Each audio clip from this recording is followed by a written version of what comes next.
Warm welcome to the Cascade webinar series. This is Cascade's 10th year anniversary webinar series. And today we have Nina with us giving a talk. So, first of all, a bit about Nina. Nina is Assistant Director of Cascade and Health and Care Research Wales Specialty Co-Lead for Social Care. She has over 20 years experience as a social care researcher, and she specializes in youth, society, and risk. What's Nina going to talk to us about today? The topic of today's webinar is, in quotations, "It's never going to work for him. He wants to die." Nina's presentation today is about working with stakeholders to enhance responses to child and criminal exploitation. Thank you. Good afternoon, everybody. Thank you for coming. As you know, this is part of the 10-year anniversary celebrations of Cascade. So I was really excited to be invited to talk about my research. And I was asked to talk about three main things: how we became involved in child criminal exploitation research, how we work with stakeholders, and the impact of our work. But throughout this presentation, I'm going to embed some of the findings as we go along. So our portfolio has about 6 different studies on child criminal exploitation. Most of the work that I have conducted and the research I've conducted has really focused on Wales. But some of the studies, so for example, the studies from Action for Children, we've also looked at Scotland and England. So it's given us a real nice picture of what's happening in child criminal exploitation. So in answer to the first question of how we became involved in this research, when we were the academic partner for the What Works for Children's social care, we were asked if we would conduct a literature review into child criminal exploitation, and that was from the Child Safeguarding Practice Review panel. And at that time in 2019, awareness was growing about child criminal exploitation, and very much was a dialogue around county lines. But other than that, because it was emerging, there wasn't a huge amount of information available. So we were asked to look into the academic literature and the grey literature to say, actually, what does this look like? And what are the service responses? And that literature review underpinned the Child Practice Review panel's report, It Was Hard to Escape. And at the beginning of It Was Hard to Escape, they asked 2 main questions. 1, do adolescents in need of state protection from child criminal exploitation get the help they need when they need it? And they concluded the answer at that point in time was no. And the second question was, how can the services designed to keep adolescents safe from criminal exploitation and the way those services work together be improved to prevent further harm? And the main message really was flexible services that were designed to address extrafamilial harm. But for me personally, having looked at the literature and the reports coming out from different charities and different groups, I was struck by the fact that there was no research in Wales. Much of what we really knew about was coming from the southeast, it's coming from London or other cities such as Birmingham and Liverpool. Didn't really have a feel of what, is this happening in Wales? And if it is, what does it look like? So I spoke to some focus groups of young people and practitioners to say, do we need research in Wales? And they said yes. And they had the 2 main findings from those groups was a need for professional training and engagement with young people about what this looks like for them. So we talk about co-production, and people use co-production quite a lot, but actually there's no agreed definition of what it means. And in practice, it's used as an umbrella term for a range of activities. It generally has 4 main stages. So co-commissioning, which is what we've just talked about, somebody, either it's service or young people, so it's actually identify that there's a problem that needs looking at. And then we can co-design, we can work together to design an approach or an intervention. Then co-implementation is delivering that, putting it into practice, and then assessing. So quite often co-production may take place at one of those 4 parts. But for my research, I've tried to co-produced across all 4 parts. I'm drawing on Bavard and Luffler's definition, which is where we make better use of each other's assets, resources and contributions. So whether that's young people with lived experience, the caregivers, and practitioners or researchers who have access to evidence and who can analyse data, we come together to achieve better outcomes in an efficient way. So that led to the research study for child criminal exploitation in Wales, which was divided into 3 main parts. So in the first part, in phase 1, was data collection. We looked at what does this look like in Wales. And we interviewed young people with who were being criminally exploited or had been criminally exploited in the past, parents and caregivers of young people who've been criminally exploited, and then practitioners with direct experience of working to support children and young people in this area. And practitioners refers to professionals across children's services, education, health, housing, police, probation, youth justice, youth services, and the third sector across Wales. So really tried to get a picture from all the different areas, the local authorities in Wales, and also the different professionals working in this space. Then we analysed that data and brought it together into 2 reports that went to the development group of young people parents and the research advisory group of practitioners across those 9 areas. So actually start unpacking it to say, right, what does this look like? What works? You know, what services responses are effective and which service responses need developing? And what I'd said right from the outset is that the research would result in a toolkit, but I was really open about that. I didn't know what that looked like because I didn't really know what child criminal exploitation looked like in Wales or what was needed, if anything. So the toolkit could have been online, it could have been in person, it could have been training, it could have been briefings. I didn't know. I really worked with the people with lived and direct experience to say, what do you need? What would be helpful? And then we went into the development stage, and then phase 3 was refinement. So once we started to develop the toolkit, it's constantly going back and saying, you know, is this what you wanted? Does this work? And we came together to write and produce the resources, which I'll show you later. So the first part of the research, we went back into a co-commissioning phase, really to look at actually what is the problem in Wales? What is it that we're looking at? And very quickly we identified the fact that because there's no statutory definition of child criminal exploitation, it led to inconsistencies across agencies. So that meant they defined it differently and they looked for different things. But most practitioners drew on the Home Office definition, which I'm going to break down into the main parts. So essentially the definition says that child criminal exploitation involves enticement, manipulation, coercion or force of young people who are defined as under 18s. Although in practice we found that this was very much up to 25 and there were conversations about actually transitional safeguarding, but we'll talk about that a little bit later. But essentially for child criminal exploitation to occur, there's generally an element of exchange. And quite often practitioners look for, and parents look for, tangible evidence of exchange. So young people coming with multiple mobile phones, trainers, you know, they've bought things.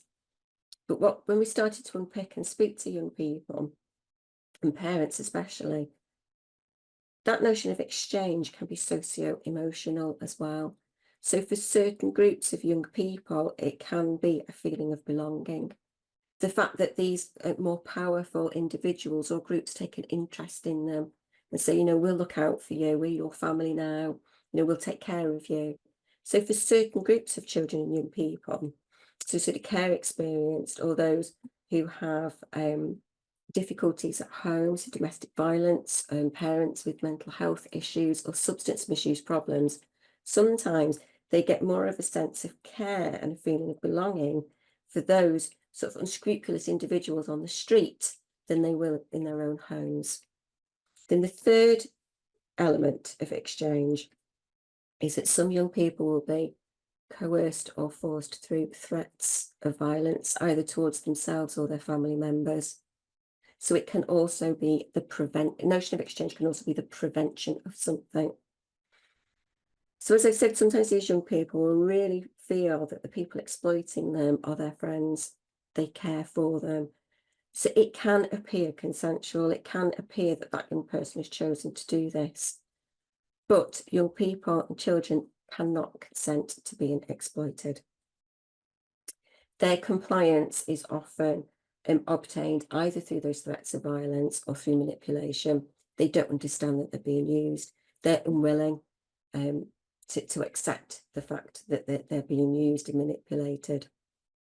And what I particularly like about Wales is in the Wales Safeguarding Practice Guidelines, they are very specific that child criminal exploitation is a form of child abuse and it requires a safeguarding response. So what does it look like? So when we started to unpack and speak to people, we found that there were 3 models of child criminal exploitation in Wales. So the majority of practitioners who perhaps had lower levels of direct experience with exploited young people really looked to county lines exploitation. And that's where children and young people are trafficked into Wales from England. So when they're coming in, and they're often found with tangible evidence of criminality, such as weapons, large amounts of money or drugs, you're very clear this is child criminal exploitation, this is county lines. But we also found what Cullen et al. Called blurred lines exploitation. And that was where very, very quickly existing groups in Wales started to mimic the county lines groups in terms of the levels of violence and the exploitation of children, young people and vulnerable adults. But when children and young people would be trafficked within Wales, professionals were less likely to see that as exploitation and more likely to see that as a choice, a lifestyle choice.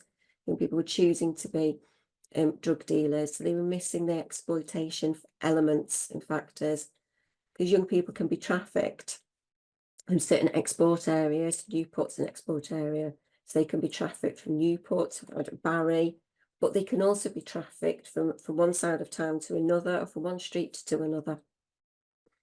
And then finally, certain areas of Wales have held on to the traditional models of drug supply, which is often held by an individual, or you hear of families, it goes down generation to generation.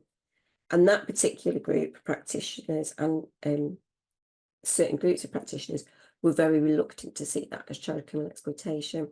That was more about going into the family business.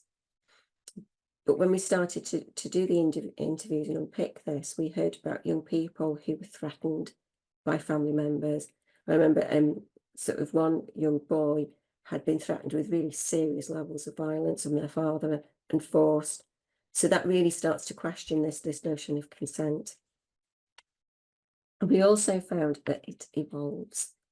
So child criminal exploitation will adapt to the local community. In the early days, if you go back to sort of 2019 and before, some of the county lines groups in London would send young people, would traffic young people into Wales. So if you've got groups in London, then those children and young people might be black. In Birmingham, I think that's Asian. In different areas, they'll be white. But whatever ethnicity of that group, they would exploit young people and then traffic them. But very quickly, service responses got sort of started saying, well, actually, we've got kids coming from other areas, and they would pick them up. So that the county lines groups and the other different groups who were exploiting children and young people changed. So they were more likely to exploit young people from that local area. So what you see is as soon as the services develop a response, the groups change. So the other example, I suppose, a good example is care experience children and young people. They moved, they started to exploit more girls and young people who are known to services. So it's not to say that they're not kind of exploiting care experience children and young people. It's just that they expand, they evolve, they adapt. And that means we need a broader definition. So rather than just focusing on county lines, we need to look at child criminal exploitation in its broadest sense. So there's a range of perpetrators. They can be serious organised groups, they can be more loosely structured individuals, it can be family members. It's not just drug supply, it can be car theft, burglary, other forms of crime. As I said, children and young people can be trafficked within local areas, and it can be local children and young people who are often manipulated using violence, either to that young person or threats to the family members. And I think what can cause quite a challenge for professionals is that young people can be both victims and perpetrators. So a child can be criminally exploited, but then be forced to criminally exploit other young people. And if they're being held in a trap house, if they've taken over a house in a local community, that young person, 13, 14, 15 years old, will be expected to keep order, and they will be expected to use violence against drug addicts and other young people. So in terms of the research, we really went, after we'd looked at the evidence in Wales and analysed the reports, as I said, I put those into 2 reports and newsletters and briefings, and they went to young people, parents and practitioners. So we started to unpack actually what should this toolkit look like.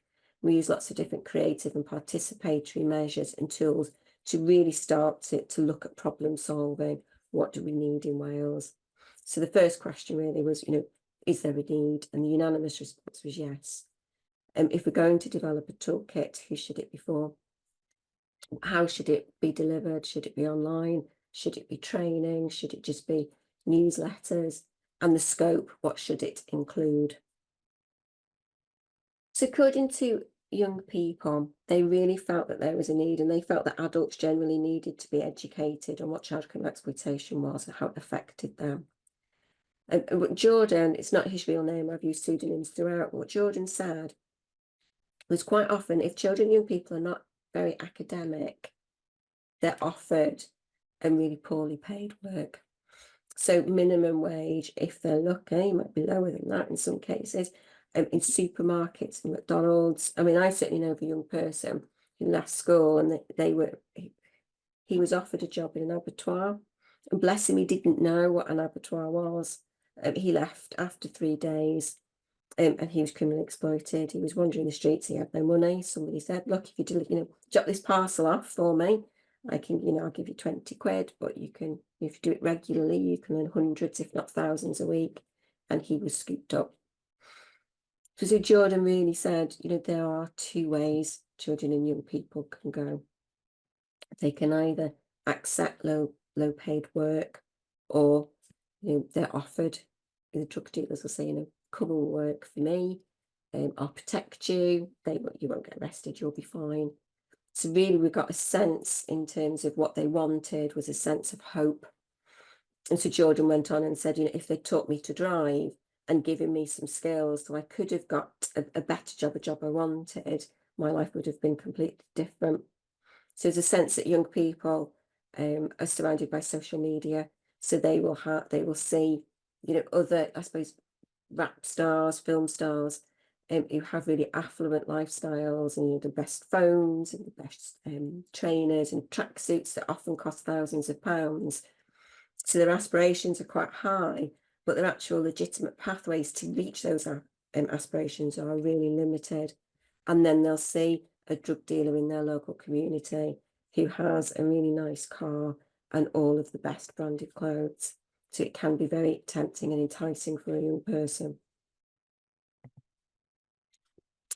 But in terms of parents also talked about this hopelessness. But Elaine talked to us about she didn't know her son was being criminally exploited. And when she found out was when he was arrested. And when I spoke to her, her son had been criminally exploited for about 7 years. And she really talked about the lack of professional knowledge and help and support that she was given. Because her son was displaying increasing levels of aggression towards her, he'd had to move out. So she said he phoned me late at night and he was crying. And he sort of said, "I've got 2 options. Either I'm going to be in prison or they're going to kill me. There are no other options." So Elaine, I mean, it was this sort of desperation, hopelessness, that there was nothing else at that particular point in time. If you remember, that was back in 2019, that actually service responses didn't really understand criminal exploitation, and there wasn't really any help and support available. So she really wanted professionals to have information to understand what this looks like, to actually understand what it means for children and young people, because they can't just, you can't just talk to a professional in the morning and give it up in the afternoon, because actually they're trapped in this. So quite often they're mugged. so they owe the group a lot of money, and then high rates of tax are put on that. So young people just get further and further and further into debt, and that means they will not be allowed to simply walk away. We certainly spoke to parents whose children had been moved away. The service had moved them to an out-of-area placement to protect that young person, but then that parent had exploiters visiting them in their place of work, breaking open the back door and threatening them. So they were saying there is no easy way to help and support young people away from this, but they really wanted more information, both at preventative and at that support level. But professionals also talked about the challenges that they faced, because young people don't present as the typical victim. And as John said, you know, once you've convicted a child, that's it, their life's mapped. And it doesn't matter how streetwise or cocky they are still children. So we still need to adopt a child-first approach. But it can be very difficult for young persons coached in the systems and the service responses. I heard of a parent saying that their child had said, if you go to the police and tell them, or if you go to children's services, then I will tell them that you have sexually abused my cousins. So they are coached on what to say, and they are moved away. They are alienated from their families. And these groups will say, look, you're one of us. We'll look after you. Your mum, she doesn't care about you. She doesn't want what's best for you. So they really are in a position where there's a lot of skewed thinking. And for professionals, it's very difficult if a young person's presenting and saying, I'm not being exploited, do you know, I'm fine. And so there aren't any specific warning signs. And I usually deliver this in a 3-hour training course, and we talk about a jigsaw puzzle. So the teacher at school may know that that young person has stopped attending school, they're behaving differently. A health professional may know that that young person has been a victim of violence. The police officer may have seen that young person with known exploiters, and parents will know that their child's got a different peer group and they're behaving differently. But on its own, these pieces of information will say something's going on, but not quite what. It's only when they come together and share information, they'll think, actually, yes, that child is being criminally exploited and we need a safeguarding response. But ultimately, everybody agreed that we needed a toolkit. And as I said, initially, we went into an iterative process of design and development. So what they wanted an overview of child criminal exploitation and definitions, and also a myth buster that it's not just mobile phones and trainers, it can be prevention of violence, it can be a feeling of belonging. We also heard from both professionals and parents about where it's safe to do so, including parents as partners, because they're often held responsible. So we spoke to parents who had gone to quite violent situations to try to get their children, take their children home, but then service responses was to place them under surveillance or put them on a child protection plan and say that parent was neglecting that child, because the services weren't designed to work with extrafamilial harm. But there was a very strong sense that parents have a lot of information and ability to be part of that safeguarding response, but they also have a lot of information intelligence about who the young people are spending time with and where they're going. So they should be included in the solutions to child criminal exploitation. But in terms of service responses, there was a real push for multi-agency working and different thresholds. So Olivia said, look, you know, when we start to call them drug dealers, you know, that's it, it's blame. And so professionals did use a lot of blame language. So in terms of plugging, you know, I had a professional say, I don't know why they do it to themselves. Well, actually, they're not doing it to themselves. They're being held down by older peers and adults. So this is child abuse. But certainly when we spoke to practitioners, there was no threshold. Plugging didn't sit into that sexual abuse definition. So we really needed to adapt services so that they're able to work with extrafamilial harm. So what they decided we wanted was a toolkit of toolkits. And by that, they meant different resources for different groups and also for different sectors. So for young people, there was a sense that some of these preventative films, whilst they are very good, they don't always portray what it's like to live in Wales. So we produced 2 films about the lived reality of child criminal exploitation, and also what it's like to love someone who's criminally exploited. So at this point, I'm going to stop sharing my screen so that Dan can show you our 2 films. I should say just at the outset, these films are designed to be used in education, whether it's pupil referral units or schools, as part of a preventative package of information about unhealthy relationships. And I also use them when I deliver training.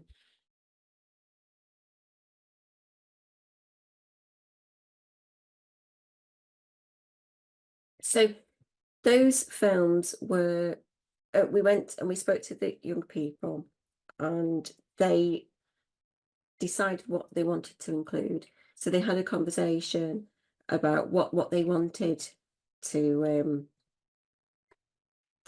talk about, what they thought was important, what they felt comfortable talking about. And then they decided just to do sort of a rough idea of the script. They chose where they wanted them to be filmed, and they edited, so it was all co-produced with those children and young people. And I felt quite really pleased, actually, because we got a lot of support from the youth workers, and as a result of that work, they've created a group. So those young people have come together in a group and they're getting support.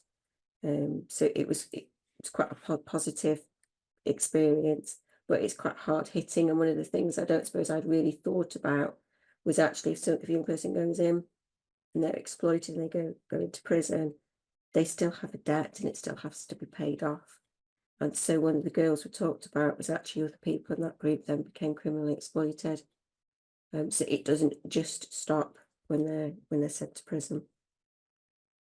Moving on to the parent resources, and the parents really wanted easily accessible information.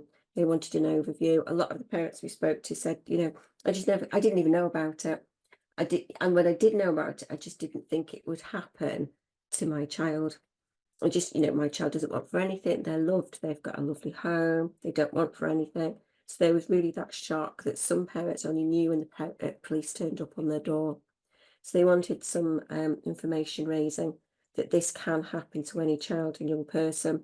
And quite often we talk about, in this space, you talk about vulnerable children being targeted, so care experienced, refugee asylum seeking children, children with additional learning needs. But actually, any child with a vulnerability can be targeted. So it can be that transition between primary and secondary school, or secondary school and further education, or it can be that quiet child that perhaps struggles to make friends. Any child is potentially at risk, which isn't to scaremonger people. It's just that if we know and we understand about it, we can be more vigilant to keep an eye on some of the warning signs. And parents really wanted that to come across on the website. And we've also got some what to do if guides. So what to do if your child goes missing, what to do if your child is arrested, and how do you work with teachers in school if the teachers are saying, well, we're not seeing anything in school, it's all happening at home, and how to work with social workers. So as I say, the 3 different groups helped us to put together the content for the site, but we are always evolving and adapting the information. And then for practitioners, at the moment, this is available as a PDF, but we are currently in the process of putting all of this information onto the Complex Safeguarding Wales website. And again, this, in some respects, this is a more detailed version of the content that we had for parents. So we've got lots about definitions and good practice, the different models of child criminal exploitation we see in Wales, what is trafficking, modern slavery, the national referral mechanism. We also look at identifying child criminal exploitation. What are the known risk factors? What are the things we should be looking for? And there's sections on working with young people, working with families, and working with other agencies. So what multi-agency forums are available and how do you feed into those groups? The second section of the practitioner toolkit is agency specific. So at the moment in the PDF copy, it's all colour coded. So each different sector, whether it's children's services, education, health, housing, or the other sectors, will have a section, and they all have the same format. So they start with the safeguarding role. What is your role in this space? And we feed in the results and the findings. So what did young people tell us? What did parents and other practitioners tell us about that safeguarding role? And we start to unpick sector-specific risk factors and warning signs. So if you're a health professional, what should you be looking for? If you're a teacher, what might you be seeing? And this all goes back to the puzzle that we all have our little bits of information that we need to start bringing together for a safeguarding response. Then at the end of each of the sector-specific information, I give a very brief overview of the policy and the practice guidance. So what does the policy say? So it could be the Education Act or the Children Act, whatever relevant policy there is. But bearing in mind that all of the materials that you've seen today and everything we've produced is aligned with the Wales safeguarding procedures, which say that you should follow a safeguarding route first and then look for child criminal exploitation. And all people that work and have contact with children and young people have a duty for safeguarding. The aim really is that you can dip in and just check what you should be doing or things you should be looking for, but then you can also have a look at what other sectors or other professionals, what their remit is. So within the toolkit, we also have the Youth Charter, which again, it's been co-produced with children and young people. And that really starts from the beginning of a contact. So ask us can be something as simple as saying, where would you like to sit? And actually included engaging young people and not just doing it to them. Creating a place where they feel safe to talk to you and introduce yourself. Say who you are and what your role is and why you're speaking to that young person. And and be honest. If you need to tell other people what that young person has told you, then say. Because sometimes young people, they said they feel a little bit awkward if they see somebody they've never met before and that person said, oh yes, I spoke to your youth worker, I spoke to your social worker, and I know all of this information. It catches them off guard a little bit. So it's just about really building a trusting relationship with that young person, right the way through to when you finish working with that young person and say goodbye. So young people told us, quite often they will work with a professional for a series of weeks or months even, and then that professional will just disappear. They won't know where they've gone. They won't know if that means that they're not going to be working with them anymore. They just go. So just take that few minutes to say, actually, I'm moving on a different role and I'm going to introduce you to the person taking over, or actually, my piece of work with you is finished. But just close that loop. But it's 19 statements of what young people have really said that they would like to see when working with professionals going forward. And then we were asked to produce an assessment tool. So as I've said about the pieces of puzzle, this is a tool where you can put all of that information in. So individual level risk at the level of the family, the school, the community, it can be all sort of collated together. And when you see it together, that might actually say, oh yes, actually, there is something happening here. We do think that's child criminal exploitation. And again, as I just said, it's all aligned with the practice guidance, and I refer to the relevant bits of the practice guidance all through the different bits of the toolkit. So finally, impact. So the work we've done, not just from this project, but from the portfolio I showed you from the outset, has led to us invited to give evidence to the all-party parliamentary group on knife crime and child criminal exploitation last year, to really say that we need child criminal exploitation to be included in the victims bill. And also, I'd like to see child criminal exploitation orders so that young people have a protected space where the people exploited them can't go near them for a period of time, just to help them and their families come to terms with what's happened and to sort of get ready and be able to access help and support. I've also given evidence for the J review of criminally exploited children. They published their report, Shattered Lives, Stolen Futures, a couple of weeks ago, which is the first big review of child criminal exploitation across the UK. And it has recommendations in there. So, for example, they're calling for a definition that's consistent across agencies. Then on Wednesday, I'm going to be presenting evidence to the Cabinet Secretary for Justice in Scotland. And then recently I gave written evidence to the Senate consultation. So what we're trying to do is we're trying to present our findings to these different agencies and different things, just to let them know what's happening in Wales and beyond. And as I've said a few times, I have been delivering training on the toolkits and on child criminal exploitation generally. So we've trained probably just over 400 practitioners, mostly in Wales, but also in England and Scotland. And then we're adding to the evidence base. So we're constantly trying to add what we know and what we found in academic papers. We've got reports that are available on the Cascade website. And we're also, my current study is a real in-depth study in 2 local authorities, and we're doing case file analysis of criminally exploited young people. And we're linking that with the big data sets at the SAM in Swansea University. But what we do is, rather than sitting on findings for 2 years and then at the end going, ta-da, what we're trying to do is as we go along on an ongoing basis, is we're having briefings and reports that we can feed back so that it can be used to help develop evidence-informed practice. And when we work with young people, I always try to produce newsletters so that they know that, you know, if they've spoken to us, what we found across all the children, young people, and all the different groups, and also what we're going to do without those findings. So I've got references and things that you'll be getting a copy of the slides. If anybody's interested in any of the things I've referred to, they're all there. And so I've spoken for long enough. Does anybody have questions? Thank you so much, Nina. It's been wonderful listening to you, and coming from a practitioner background, having worked with children in conflict with law for 15 years in India, this was personally very, very relevant for me. So participants, we have about 20 participants who've joined us online. Encourage everyone to just maybe mute yourself and feel free to share your thoughts, observations, questions, or you're most welcome to use the chat. However, I may be very eager to ask questions myself. Just to briefly summarize a few key points from your presentation, Nina.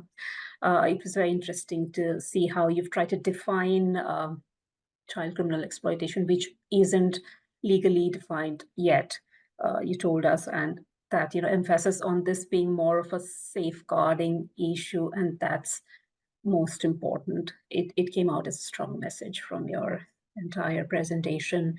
Young people can be both victims and perpetrators at the same time, having the child first approach.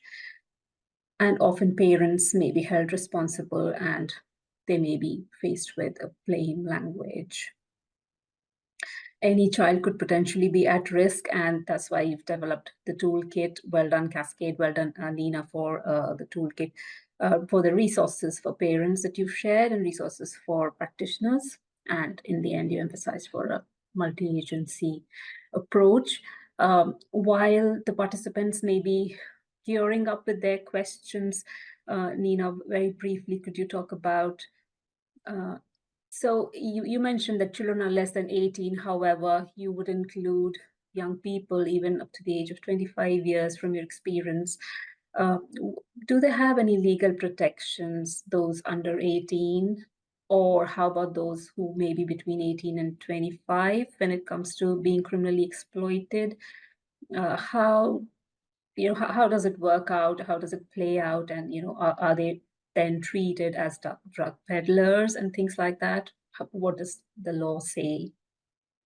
There's a couple of things to note, really. If children are criminalised, then they're just put through the normal criminal justice, youth justice system. But if criminal exploitation is suspected, then first responder organisations such as police, social workers, Barnardos, can submit an application to the National Referral Mechanism. Now, the National Referral Mechanism there's a pilot currently, so there are groups in Newport and Cardiff that can look at applications, and I think that they look at them quite quickly. So if they find conclusive evidence that the child is being criminally exploited, then they won't be criminalised. There's a safeguarding approach. But in other areas, especially in North Wales, I've heard that there's quite a long wait, so that a referral and application will be made with all the available evidence about that child or young person, and they can then wait 18 months until they have a response. And 18 months is a huge amount of time when a child's been criminally exploited. So there is a system, but I think at the moment it's very much a postcode lottery how it works. When we did the initial piece of research, we found that even if a young person is taken through the national referral mechanism and they get a positive result, it can almost make the exploitation worse, because if they're not going to be arrested and criminalised for it, they're sent back on the streets. And so the exploiters can just literally wait outside, pick them up and continue exploiting them. So there was a sense that there needs to be a package of support for children and young people. So if they get a positive result, then there needs to be that support, that holistic support for that young person to help and protect them. When I say up until the age of 25, some of these young people, if they are excluded from school, so they can be coached to act out, so they're excluded, because if they're excluded, they have less professional oversight and more time to be exploited and to engage in criminal activities. But that often means if they're excluded at sort of 12, 13, 14, cognitively, they stay that age group. You may have 23, 24, 25-year-olds sitting in front of you, but Yeah. actively, they're still quite immature. Yeah. But also, if they're being manipulated, Yeah. it begs the question as to whether they're able to make informed consent. Yeah. Absolutely. Absolutely. That's a very valid point, Nina. Because age is just a number, and however, maturity really would depend on what kind of experiences they've had, exposure they've had so far in life. It will vary from child to child. Some children could be mature at 18, but some, might need more time, which is absolutely fine. Okay, we have a question. Rachel. Rachel says, we are in the process of setting up a service around exploitation in Bridgend, and we are finding that often young people are being placed on the child protection register because they are significant concerns, and there is no other policy or approach available to acknowledge and address the risk. Is there anything you can suggest? Yeah, there lies the rub, really. It is tremendously difficult, because at the moment, we really just need to lobby to have policy and the approach is changed. It is incredibly difficult. If a child's placed on the child protection register, then the parents are made to feel that they're at fault. I certainly spoke to some practitioners that speak to parents and have quite an open and transparent communication with them as to why they're doing what they're doing. So they've changed their approach to parents, but they're still having to work within those systems. So I think we do really need system change, and ultimately within those systems, they do have to go on that child protection register. But I think it really comes down to those relationships and how you approach them. So, yeah, I mean, the J Review has identified that this is a huge problem. So what we're trying to do is, across the different groups in the UK, is we're all trying to work together to get this changed. So it's not a great answer, I'm sorry. No, thanks. And Rachel and other participants, just feel free to interject if you would, if you have follow-up questions as well. So moving on, I thought that Nina, we've got 3 minutes left, but it may be nice to talk briefly about co-production, because we may have a whole lot of researchers participating in the webinar.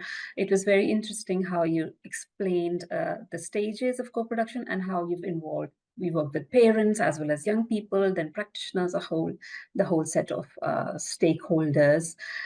I was wondering, especially working with vulnerable children and young people, however much you may try, that's my dilemma as a researcher always. There's always a power equation, the dynamics between the researcher and the young. I'm just talking about young people, but this could apply to other groups as well. What exactly do you do to address that and ensure that it's really free consent? You did speak of free consent when it comes to criminal exploitation of young people, but when it comes to their participation in research, what could researchers proactively do really to address that dynamics? We adopted multiple approaches. So we went through gatekeeper organisations and asked young people about who they trusted. So some young people took part with their youth workers, or others in groups, sort of with other young people. So what we did was we adopted a really flexible approach and said to young people, it's up to you. You know, you can just write something and and give us a piece of paper. You can drop me an email. You can just record something on your phone and send it. So we gave them lots of different ways to take part. But we're also incredibly fortunate in Cascade that we have Rachel Vaughan, who's our involvement officer. So she came down. So when we were doing the films, I did the initial sessions with young people, but then Rach came down and some of the youth workers and that local authority, and they all got in a room together and being quite open and transparent and saying, well, actually, I'm not a young person. I don't know. So I was quite open. I don't know what to put in this film. So actually acknowledging the fact that there is a power differential, but actually they are really the experts and we need to listen to them. Thank you so much, Nina. It's been really wonderful, and I'm sure it's been wonderful for everyone who participated. Thank you, everybody.